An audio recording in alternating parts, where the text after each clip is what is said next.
नमस्कार दोस्तों। आज के दौर में किसी रिपोर्टर, किसी पत्रकार या किसी संवाददाता के लिए किसी चैनल या अखबार में नौकरी करते हुए हमेशा सच के साथ खड़े होना, सरकार और सिस्टम को असहज करने वाले सवाल उठाना, सरकार और सिस्टम की नीतियों के खिलाफ खबरें करना और हमेशा अपने भीतर की पत्रकारिता को जिंदा रखते हुए अपने पत्रकारिता उसूलों पर खड़े होकर नौकरी करना कितना मुश्किल है, इसका अंदाजा आप तब तक नहीं लगा सकते जब तक आप इस वीडियो को नहीं देखेंगे जो आपको मैं दिखाने जा रहा हूं। करीब करीब 6 मिनट का यह वीडियो है।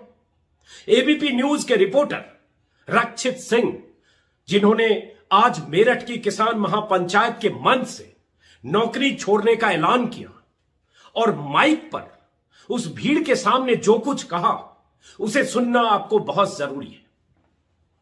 8 साल तक एबीपी न्यूज में नौकरी करने वाले रक्षित सिंह इससे पहले अमर उजाला और दैनिक भास्कर जैसे अखबारों में नौकरी कर चुके हैं। नेशनल ब्यूरो के रिपोर्टर हैं, हर तरह की खबरें करते हैं, लेकिन उनके भीतर कुछ बेचैनी थी। वो बेचैनी कुछ महीनों से उनके भीतर आकार ले रही थी और वो आज ज्वालामुखी की तरफ फट पड़ी एक मंच पर।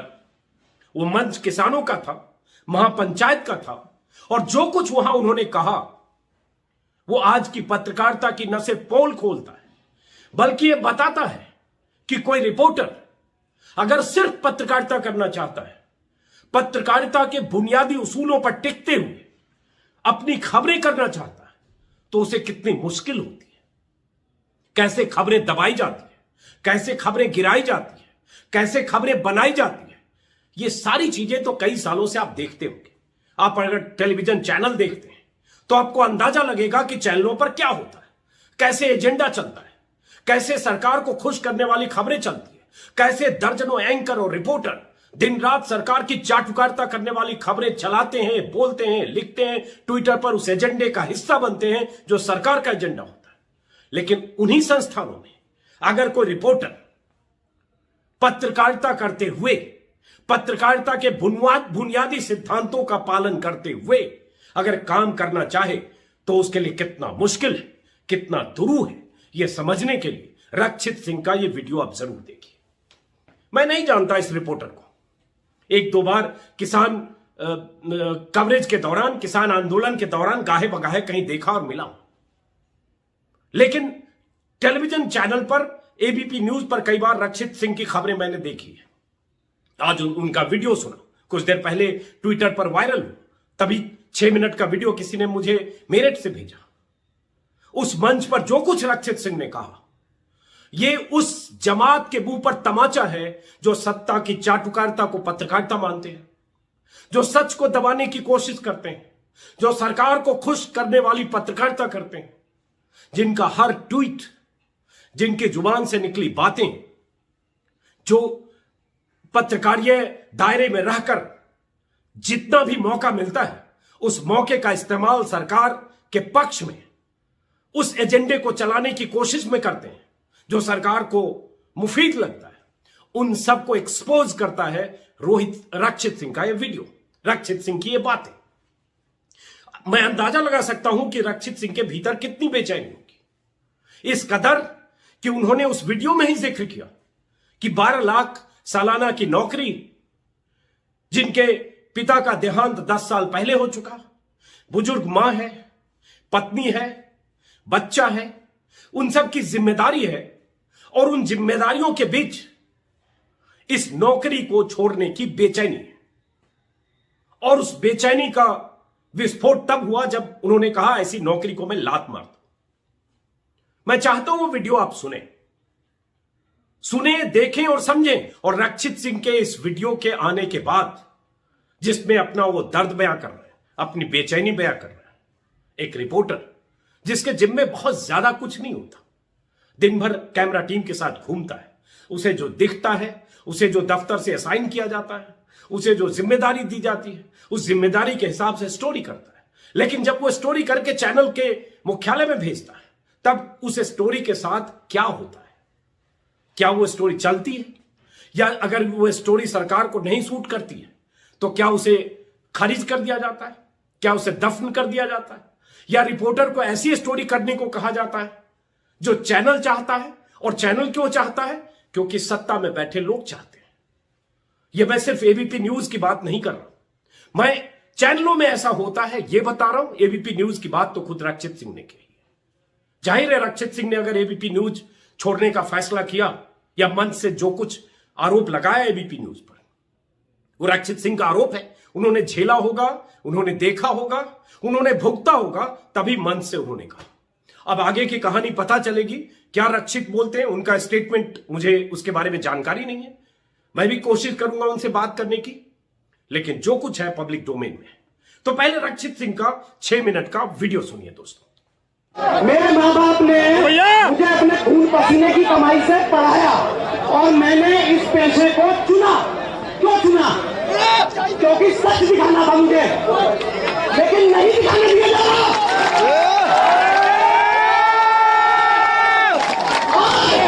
लाख मारता हूं ऐसी नौकरी को, ऐसी जिंदगी को।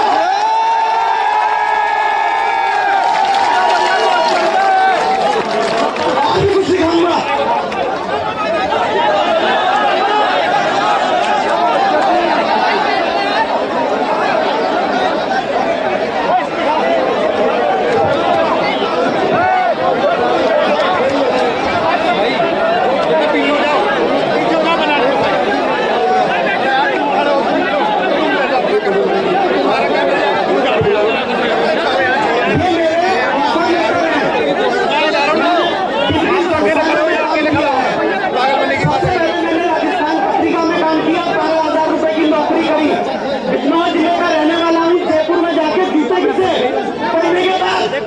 उसके बाद में मैंने दिल्ली में बिजनेस भास्कर में नौकरी करी 5 साल।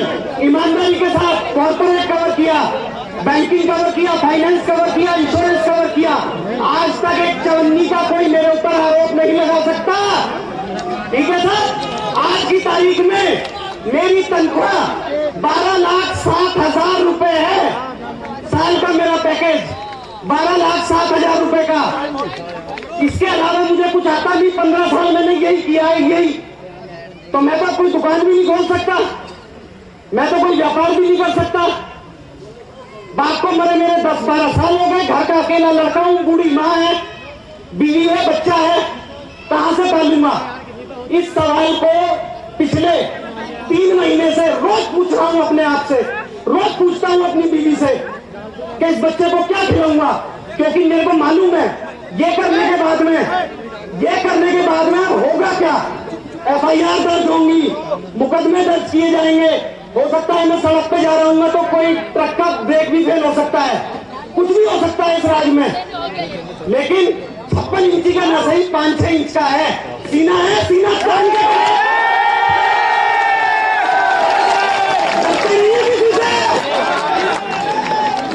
डरते नहीं है।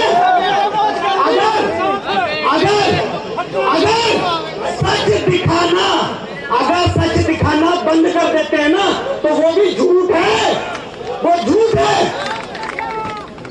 और इस झूठ के मैं खिलाफ हूं। मुझे 1.5 महीना लगा सोचने में। 1.5 महीना क्या करूं? बच्चा कैसे पालूंगा अपना? 4 साल का है। लेकिन रास्ते में दूसरा भी ख्याल आया कि जब ये 20 साल का होगा और पूछेगा कि जब अघोषित इमरजेंसी लगी हुई थी तो बापू तू कहां खड़ा था? मैं कहूंगा सीधे ठोक के मैं किसान के साथ खड़ा था।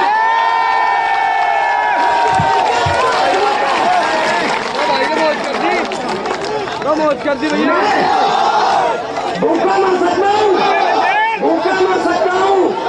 हो सकता है मेरे बच्चे का कोई स्कूल में डर की वजह से एडमिशन भी न ले।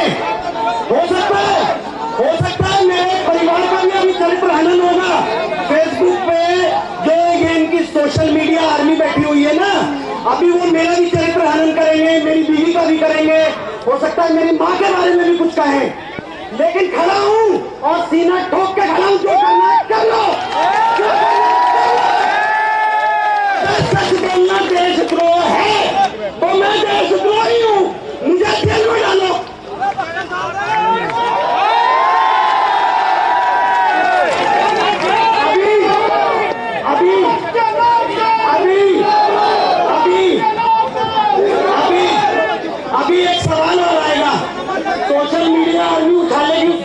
होगी।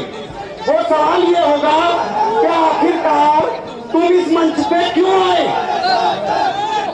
आखिरकार भैया सुन लो, मेरे लिए जीवन मरण का प्रश्न है, आपके लिए 4 नारे लगाने का है।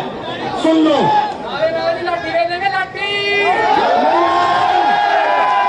मैं यहाँ आया हूँ, है ना? अब मुझसे सवाल पूछा जाएगा कि इस मंच पे ही क्यों आया? गाजीपुर बॉर्डर वाले पे क्यों नहीं गया? टीकरी वाले पे क्यों नहीं गया? फलाने पे क्यों नहीं गया? ठिकाने पे क्यों नहीं गया? अरे यार, ये किसानों की महफिल पूरे देश में लगी हुई है और आज मुझे ये वाली महफिल कवर करने के लिए भेजा था और ये रद्दी मैंने ढूंढी।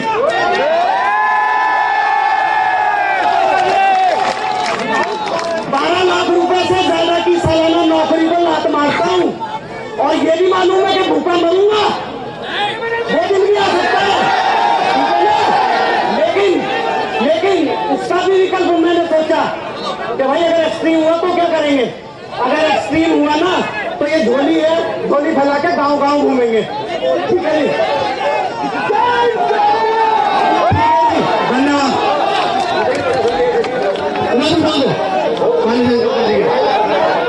आप लोगों के बीच में जिस घड़ी का आपको उद्गार है, ज्वाइन करवाओ, पहले ज्वाइन करवाओ।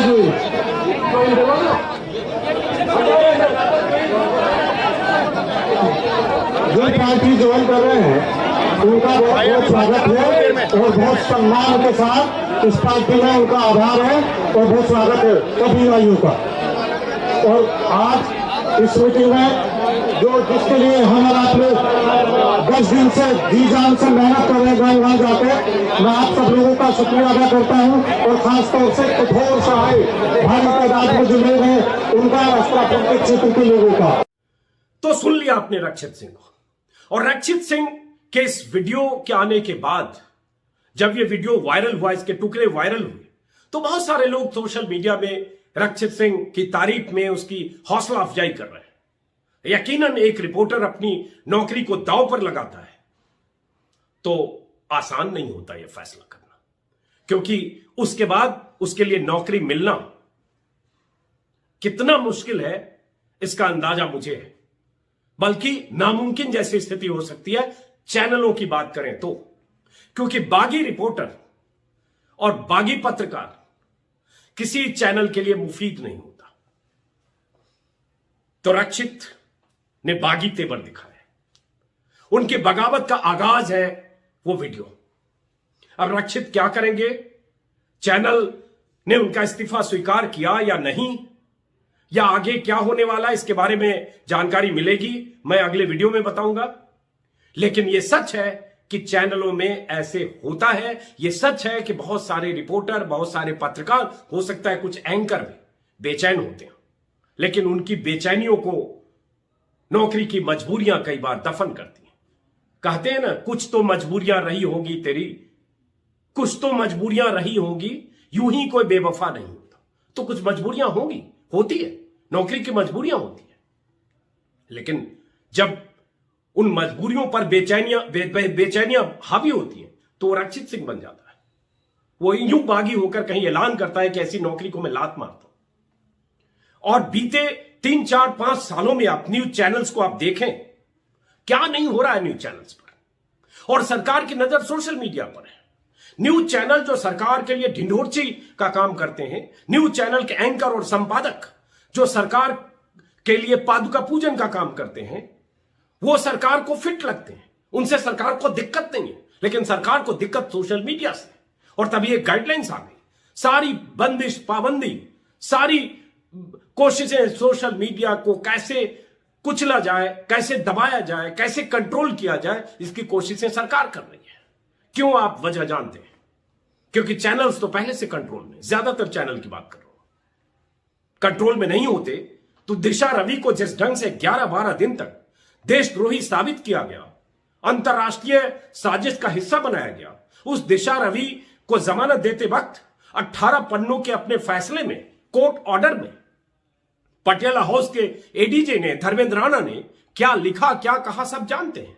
मैंने इस पर वीडियो बनाया है, लेकिन क्या किसी चैनल ने उस पर बहस की कि मोदी और अमित शाह की सरकार कैसे राजद्रोह के मामलों का गैर बेजा इस्तेमाल करती है, कैसे अभिव्यक्ति की आजादी को कुचलती है?